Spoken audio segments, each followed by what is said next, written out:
Life is pretty good here. It's the winter here right now, so you have to wear a lot of thick clothing, like a lot of layers. I've set into the routine, so we have a specific timetable that we follow for the week. So yeah, life's going good right now.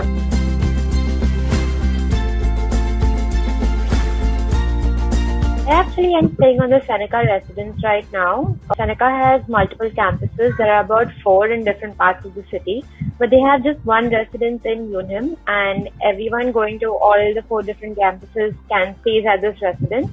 Fee is slightly higher than the average amount that we would pay for rent if we were staying in a house. So it's about 1,000 CAD a month. But I thought it was convenient to stay on the residence for the first semester at least, because there's a shuttle that takes you from the residence to the campus that takes only 15 minutes. You get directly assigned to a roommate once you enroll at the residence. If not, you could find your own house. For that, you need to look at a website called Kijiji. You can provide your own details and you can either look for a room or you can find a roommate of your own and you could look for a house, which could be furnished or unfurnished, and the prices vary depending on the location you're at.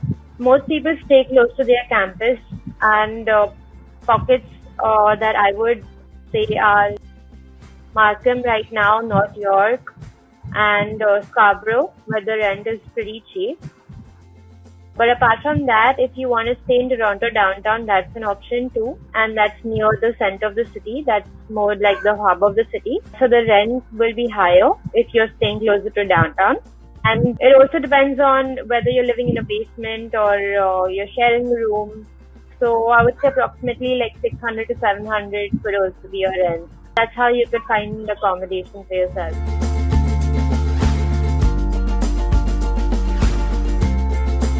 You sign an agreement when you confirm with the tenant that you're going to pay rent, and it's usually monthly. You can't increase or decrease your rent contract. Like, you can renew it after you're done with the term, but during the stay you can't change it.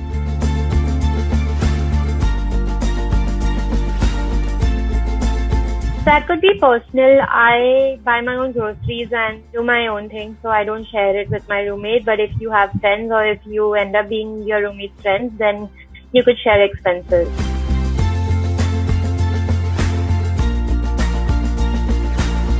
So rent, I would say, like on the higher side, you take about 1,000. If you eat at a Subway here, it would be around $5 per meal. If you eat at a medium restaurant, it would be $10 per meal. And if you eat at a good restaurant, it would be $20. And if you order takeout, then they charge you delivery and taxes. So that amounts to about $20. I've usually heard from people that it's cheaper to cook, and the Seneca residence has a kitchen of its own, a common kitchen, so you can go downstairs and cook.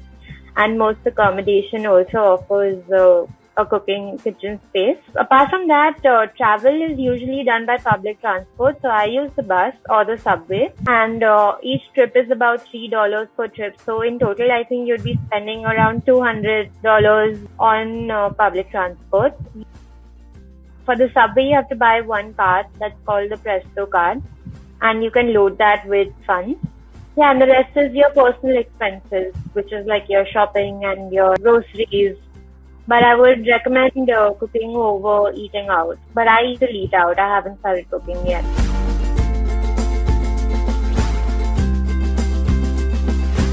I didn't face any homesickness, number one, because my mom and dad actually came here to drop me, so I wasn't away from family for a long time. After that, I got busy with classes. There is a huge Indian population in Seneca College, so you feel like you're home, as good as home. And there are lots of Indian restaurants here. There are Indian grocery stores, so there's no shortage of Indian food. I think the main challenge that I faced was the winter. The temperature is much colder than Bombay.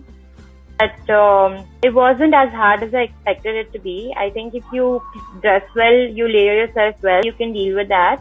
And it gets darker earlier. So that's another thing that could be trouble. But I honestly didn't find it that difficult.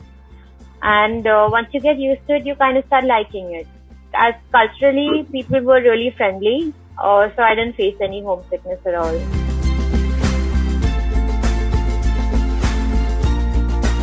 As of now, I haven't started cooking yet, so I'm still ordering in. So I mostly just shop from the grocery store. for all my requirements, and I had to buy extra furniture that I've got from IKEA. But that was pretty much it. This is a temporary arrangement right now. Hopefully, I should start looking soon.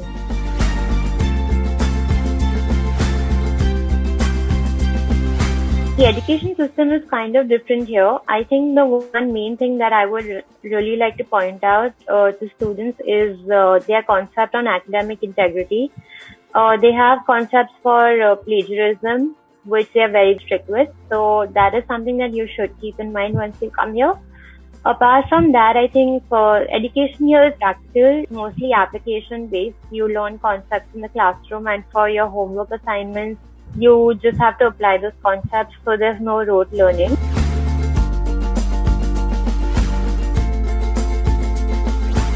I would recommend just reaching a week earlier so that you just get an idea about the geography of the place and convenience, things like the grocery store and public transport, and getting yourself acclimatized to the temperature and getting to know new people. I came here a week earlier and that was fine for me.